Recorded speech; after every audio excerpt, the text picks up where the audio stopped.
The soft hum of Boeing 787 preparing for takeoff filled the first-class cabin with an almost hypnotic calm. Plush seats, ambient lighting, and the quiet rustle of newspapers set the tone for a seemingly uneventful cross-country flight from Los Angeles to New York. Seated in 3A was Malcolm Reed, a sharply dressed black man in his late 30s. He wore a tailored navy blue suit, an Omega watch, and wireless earbuds, occasionally tapping his phone. Despite his calm exterior, Malcolm was exhausted. He had just wrapped up a whirlwind week of keynote speeches and investor meetings for his nonprofit, Youth Horizons, an initiative focused on giving underprivileged children access to STEM education. The organization had recently secured a multi-million-dollar partnership with a tech giant, and Malcolm was returning home to Harlem for a much-needed rest. Across the aisle in 3B, a middle-aged man in uniform passed by, paused with a sharp glance at Malcolm. His epaulets glinted under the cabin lights. Captain Jeff Harmon, the senior pilot for flight. Captain Harmon was known in some circles for being a top-tier pilot. 35 years of flight time under his belt, but among the airline staff, whispers circulated about his arrogance, his offhand comments, and, more than once, his old-school views on who belonged in first class. He narrowed his eyes at Malcolm, then glanced down at the seating manifest on his tablet. "Excuse me, sir," he said loudly, loud enough for nearby passengers to hear. "Are you sure you're in the right seat?" Malcolm looked up slowly, calmly removed an earbud. "Yes, 3A. Captain Harmon raised an eyebrow. "This seat is reserved for first-class ticket holders. Do you have your boarding pass?" A few heads turned. Malcolm reached into his jacket and pulled out the pass, handing it over without a word. The captain scrutinized it like he was examining a counterfeit bill. After a long pause, "Huh?" A nod, forced and slow. "All right then." He handed the pass back and walked off. No apology, no explanation. Malcolm exhaled and replaced his earbud. It wasn't the first time, wouldn't be the last. But 5 minutes later, the tension escalated. A uniformed flight attendant named Clara approached Malcolm. Her voice was a low whisper. "Mr. Reed, I'm so sorry. The captain asked me to confirm that you're not flying on someone else's ticket." Now the entire front cabin was watching. Malcolm didn't flinch. He removed both earbuds and said clearly, "Are you asking me if I stole my own ticket?" Clara paled. "No, sir, that's not what I meant. It's just standard." "No, it's not," Malcolm said, calm but resolute. "Let me save you the trouble. I'm Malcolm Reed. You can Google me. Or better yet, pull up your manifest. My TSA pre-check global entry and loyalty number should all be in your system." A nearby passenger, a white woman in her 40s, leaned over. "This is disgusting," she said to Clara. "I saw him sit down. He didn't sneak in here. You're profiling him." Another man across the aisle added, "I fly twice a month, and I've never once been asked to show a boarding pass once I'm seated." Clara looked shaken now, realizing how bad this looked. I'll let the captain know. Again, I'm very sorry, Miss Reed." She walked away quickly. Malcolm leaned back, folded his hands in his lap. A storm cloud had settled over the cabin. Back in the cockpit, Clara relayed what happened. Harmon waved it off.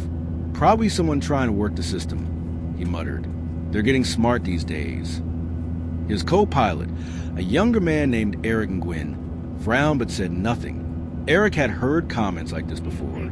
He hated them, but what could he do? Harmon was his superior. Still, something gnawed at him. 20 minutes into the flight, the incident was already online. The woman who had spoken up, Amanda Willis, a popular travel blogger, posted about it on Twitter with a quick photo of exchange, faces blurred for privacy. Pilot just humiliated a black man in first class, demanded to see his boarding pass after he was seated. Passengers stayed calm. It was ugly. Hashtag racism in the skies. Her 200,000 followers took it from there. By the time the plane reached cruising altitude, the post had gone viral. Meanwhile, Malcolm, still seated quietly, was on a video call. But not just any call. He was speaking with Congresswoman Dana Williams, a close ally and supporter of his nonprofit. "I saw the post, Malcolm," she said. You handled it with grace, but this is unacceptable. Would you mind if I got my staff involved? I appreciate that, Malcolm said, tired. I don't want this to become about me, but this sort of thing keeps happening. Someone's got to call it out. Oh, it's already out there, she said. And believe me, some folks are going to regret how they handled this. By the time the flight landed at JFK, the airline's PR department was already scrambling. They were getting flooded with emails, tweets, and calls demanding accountability. The hashtag #WhoIsMalcolmReed had started trending, alongside hashtag pilot profiling and hashtag first-class citizen. And then things went from bad to worse. As passengers were deplaning, 2 airline executives stood near the gate. They asked to speak to Malcolm privately. Mr. Reed, said one, a visibly nervous VP of Customer Relations, we deeply apologize for what happened today. We've already launched a full investigation into Captain Harmon's conduct. Malcolm nodded but said nothing. The VP continued. In the meantime, we would like to offer a full refund, a lifetime status upgrade, and a public apology from our CEO. Malcolm raised an eyebrow. That's a start. But even as they spoke, another twist was unfolding. Co-pilot Eric Nguyen had submitted a formal report to the FAA, one that didn't just detail the racial profiling incident, but also included past complaints from flight staff about Harmon's conduct over the years. Derogatory comments, unreported safety violations, and discriminatory remarks toward crew members of color and LGBTQ+ staff. The report was detailed and damning. That night, the airline placed Captain Harmon on indefinite suspension pending investigation. The next morning, CNN picked up the story. Then MSNBC. Then the New York Times. Within 48 hours, the headline read, "Veteran pilot suspended after racial profiling incident with prominent nonprofit leader." Photos of Malcolm Reed speaking to a group of inner-city kids were placed side by side with Harmon's old pilot headshot. Donations to Youth Horizon skyrocketed. By the end of the week, the airline quietly announced that Captain Jeff Harmon was no longer employed with the company. They didn't elaborate. They didn't need to. Insiders say it wasn't just because of the incident with Malcolm. It was everything. Years of complaints that finally had a spotlight. And Malcolm, he didn't call for Harmon's firing. He didn't ask for a boycott. But he did release a statement. I wasn't humiliated. I was reminded that no amount of success or status exempts people who look like me from suspicion in the eyes of some. But I also saw the power of voices, white, black, brown, who spoke up, who said, enough, this wasn't about first class. It was about first principles, dignity, respect, and justice. He ended with a quote from James Baldwin. Not everything that is faced can be changed, but nothing can be changed until it's faced.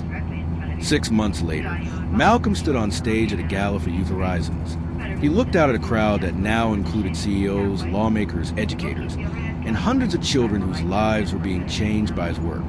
And seated in the front row, quietly watching, was Eric Nguyen, the former co-pilot who had left the airline and become an advocate for ethical aviation reform. Their eyes met briefly. Malcolm nodded, a quiet thank you, a shared truth. Sometimes, change takes just seconds, but it echoes forever.